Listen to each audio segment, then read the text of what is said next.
Daniel, chapitre 1. La troisième année du règne de Joachim, roi de Juda, Nebuchadnezzar, roi de Babylone, marcha contre Jérusalem et l'assiégea. Le Seigneur livra entre ses mains Joachim, roi de Juda, et une partie des ustensiles de la maison de Dieu.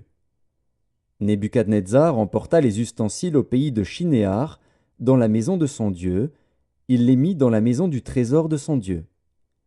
Le roi donna l'ordre à Akpénaz, chef de ses eunuques, d'amener quelques-uns des enfants d'Israël de race royale ou de famille noble, de jeunes garçons sans défaut corporel, beaux de figure, doués de sagesse, d'intelligence et d'instruction, capables de servir dans le palais du roi, et à qui l'on enseignerait les lettres et la langue des Chaldéens.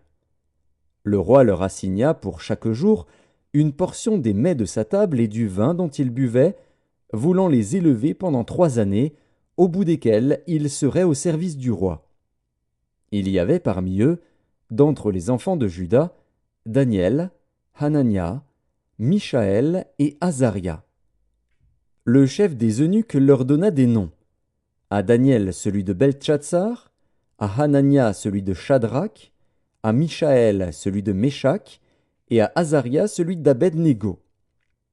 Daniel résolut de ne pas se souiller par les mets du roi et par le vin dont le roi buvait, et il pria le chef des eunuques de ne pas l'obliger à se souiller. Dieu fit trouver à Daniel faveur et grâce devant le chef des eunuques. Le chef des eunuques dit à Daniel : « Je crains mon seigneur le roi, qui a fixé ce que vous devez manger et boire. Car pourquoi verrait-il votre visage plus abattu que celui des jeunes gens de votre âge ?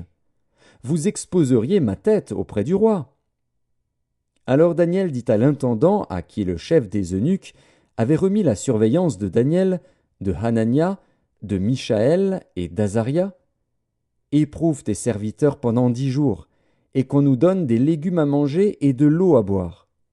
Tu regarderas ensuite notre visage et celui des jeunes gens qui mangent les mets du roi, et tu agiras avec tes serviteurs d'après ce que tu auras vu. » Il leur accorda ce qu'ils demandaient, et les éprouva pendant 10 jours.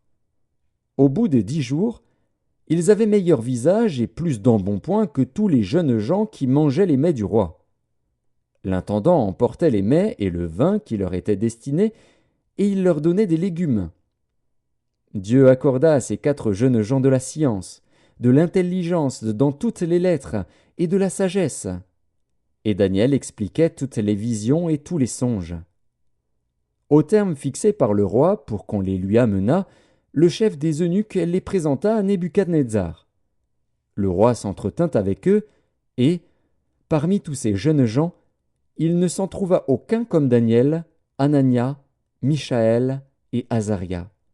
Ils furent donc admis au service du roi.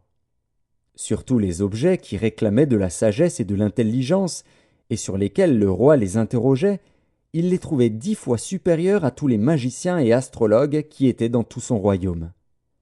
Ainsi fut Daniel jusqu'à la première année du roi Cyrus.